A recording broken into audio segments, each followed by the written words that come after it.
Welcome to the Geeks Attic. This is a Star Wars book review of Star Wars Galaxy's Edge, Black Spire.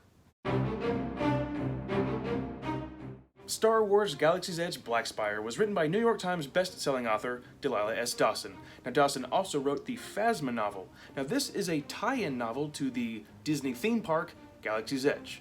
And now for a summary. This tale takes place after the events of The Last Jedi, after the Resistance suffered a terrible blow and the First Order reduced their numbers in a cat-and-mouse chase through hyperspace. The small fleet desperately needs to increase its headcount along with a place to set up camp. General Leia calls on Resistance spy V. Moradi, who recently just barely escaped with her life, along with a dying First Order captain from the clutches of the First Order. Moradi is to head to the furthest reaches of known space to the planet Batuu. She's going to set up a Resistance base and hopefully recruit some soldiers.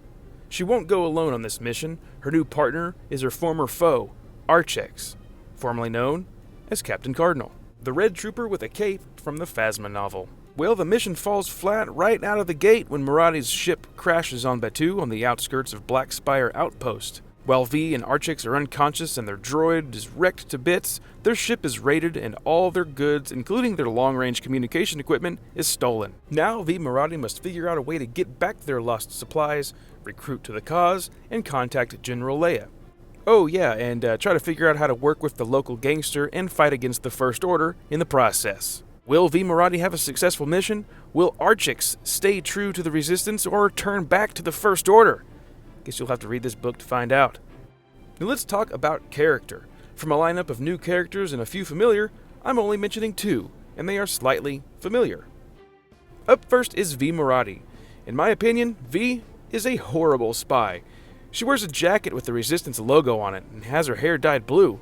Now, when you're a spy, I think you should try to blend into your surroundings and not stick out like a sore thumb. Don't have the logo, for the organization that you work for, on your clothes or anywhere near you, in fact.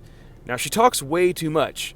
Now, she does have a sense of humor. She makes friends easy, but what I mean when I say she talks too much is that she tells people that she just meets about her mission and how she's supposed to recruit folks to the Resistance and fight against the First Order. Now, she's reckless, careless in fact. However, she is put into a rough situation and does her best to try to, accomplish her mission when things just got way out of control. But yeah, horrible spy. Up next is Archex. He's a wounded warrior on the mend from a life-threatening poison that he received in that novel Phasma. He's seen firsthand how the First Order can be. As he and V. Moradi crash on the planet of Batuu, Archex feels helpless and he can't stand it. He can hardly do any physical activity, which makes him feel more like a burden than a contributor. His relationship to V is a little awkward because in the Phasma novel, he tortured her, like nearly to death. So it shouldn't be surprising that some of the dialogue between the two is just a little awkward and uncomfortable.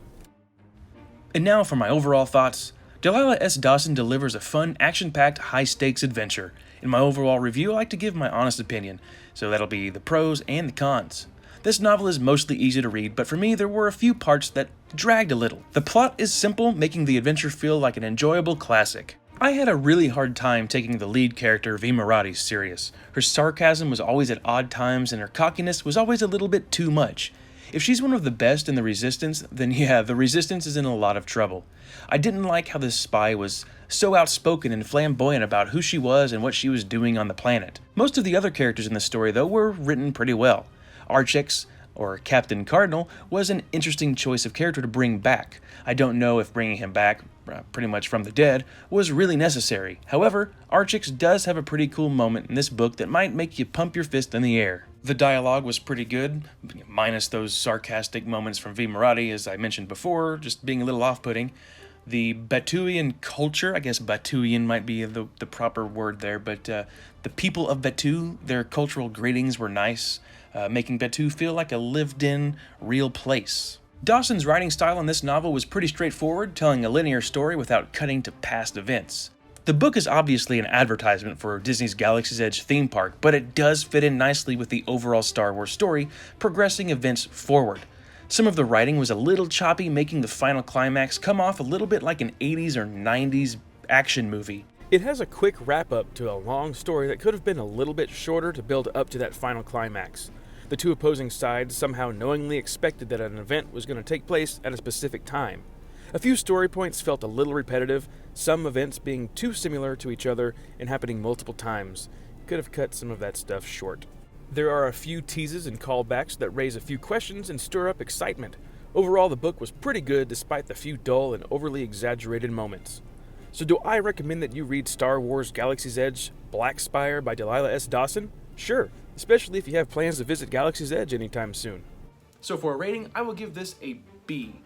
And that'll do it for this video. Check me out at thegeeksaddict.com and find me across all social media at thegeeksaddict. Have a good one.